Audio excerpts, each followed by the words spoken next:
If you've been on Instagram this last week, you have seen these videos. A man stands by the road with his phone out, he opens an app, taps a switch, and an e rickshaw driving past him suddenly stops, sometimes with passengers inside.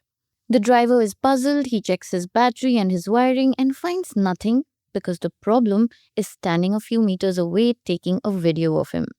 One clip that kind of stayed with me, and most of us, I think, is the one that showed a driver in tears over losing his daily earnings. The culprit was an app called BAT BMS. It is a diagnostic software made by a Chinese company called Green Energy, and it is meant for mechanics to check a lithium battery's health over Bluetooth. Within days, the government of India ordered at least three of these apps pulled down from the app stores. But the app was actually never the problem. You see, more and more of India's e rickshaws are moving to cheap lithium battery packs, and it is the fastest growing part of the market. Most of these packs are built around a Bluetooth enabled battery management system or BMS. The one at the center of this story are made by a Chinese firm called Jiabaida, which is a major supplier to the low cost end of the market. On a lot of these packs, that Bluetooth connection is left wide open. There is no password, and anyone within about 15 meters can pair with the battery and cut the power to the motor.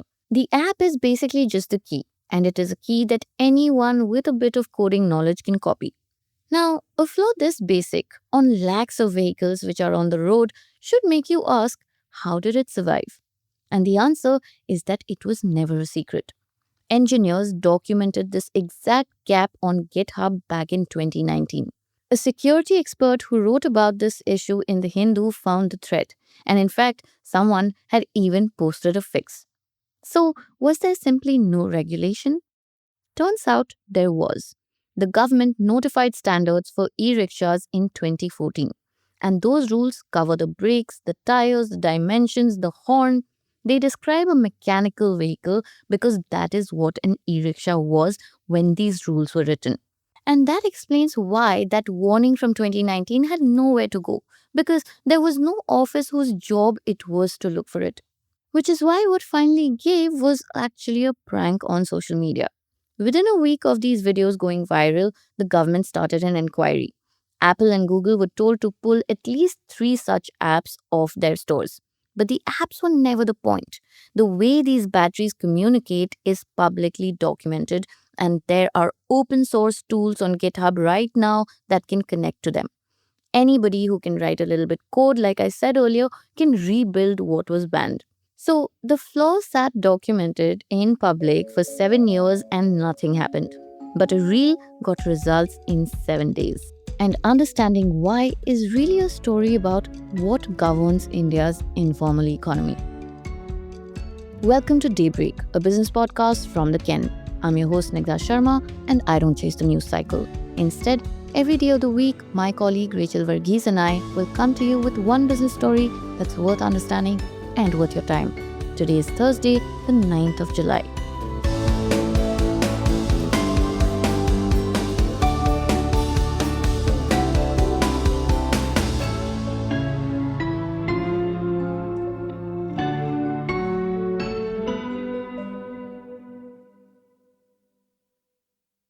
Let's stay with the ban for a minute, because the closer you look at it, the stranger it gets.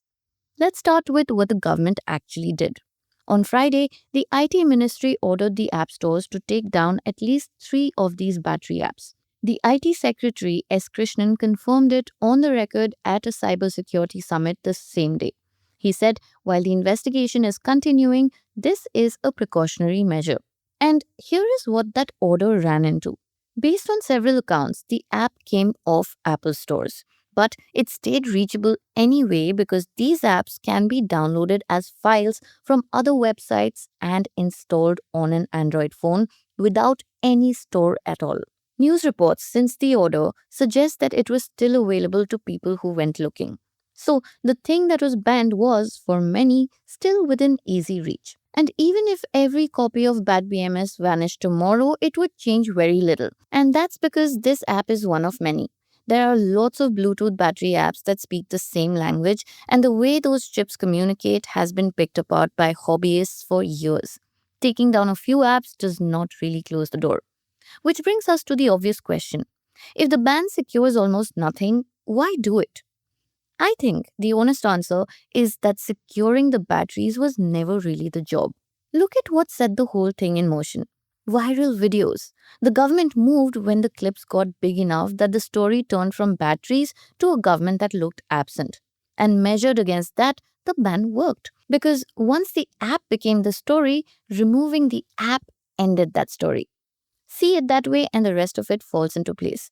You understand the speed because the government moves quickly when it feels watched. You also understand why the app was the target and the battery wasn't, because the app was the part that everybody could see. And you even understand who ends up worse off. The mechanic who used these apps to check his batteries has lost a working tool, and the pranksters making the videos lost nothing at all. And that is what enforcement looks like when attention is steering it. It is fast and it is loud. And it is aimed at whatever is easiest to see. It looks like a response to danger, but actually it is more like a response to embarrassment. But that still only accounts for the 1 week that the whole country was watching.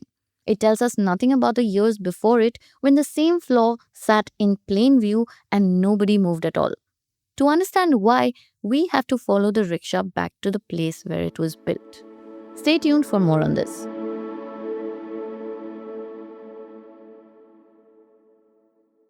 So, let's follow the rickshaw back to where it is made. I mean, try to picture the actual process. A factory in China packs a kit into a shipping container, and it has multiple components: a motor, a controller, the wiring, and the battery with its Bluetooth chip. All of it is boxed and sold as a set. The set arrives in India and a small workshop welds together a steel frame, drops the kit into it, and rolls out a finished vehicle. The body is Indian, but almost everything that makes it move is imported. And this is how most of these vehicles are built. In India, there are a few hundred of these small makers and assemblers, and the sector is largely unorganized. Every one of them competes on price because the buyer is usually a driver looking for the cheapest mode of transport that can earn them a living. In fact, a lot of these drivers don't even own the rickshaw that they drive, they rent it. One driver in East Delhi told the Secretariat, a policy news portal, that a good day brings him 7 to 800 rupees before he pays for maintenance. At that level, the cheapest working option is the only option. And here is what I think that leads to. When money is this tight, the features that survive are the ones that a buyer can see. And a buyer cannot see security. Put two battery packs side by side. One has Bluetooth locked and the other is open to anyone within range. On the shelf, they look the same and they will power the same rickshaw for the same distance. The locked one, though, costs a little bit more to make. So, on price alone, it loses. The open battery wins because the thing that makes it dangerous is the only thing that the buyer or the rickshaw driver has no way to notice. That, to my mind, is why a flaw like this was already documented and could sit in the open for years while millions of these batteries went out on the road. The engineers or coders who found this flaw were talking about it amongst themselves online. And the people choosing the battery were solving a different problem, which was survival on a few hundred rupees a day. So the warning simply never reached anybody who had a reason to act on it. The neat and tidy response to this would be to force a fix. Write security into the standards, check the chips before they clear customs, and make the locked battery mandatory. Some version of this has to happen or will happen, but it carries a cost. And it's quite simple. A safer rickshaw is a costlier rickshaw, and a costlier rickshaw is out of reach for some of the people who most need the income. This is the actual problem, which is why anybody who promises a clean fix is skipping the hard part. So think again about that stranded driver. For years, the thing deciding how safe his rickshaw could be was a market optimizing for the lowest price, and its verdict was to leave the battery open. This week, the thing deciding was viral videos optimizing for outrage, and the verdict in this situation was to pull down a couple of apps. Between the two of them, the question of if the person in the driver's seat was actually safe never came up. And that is what it means to run the most informal corner of an economy without a regulator who answers to the people inside it.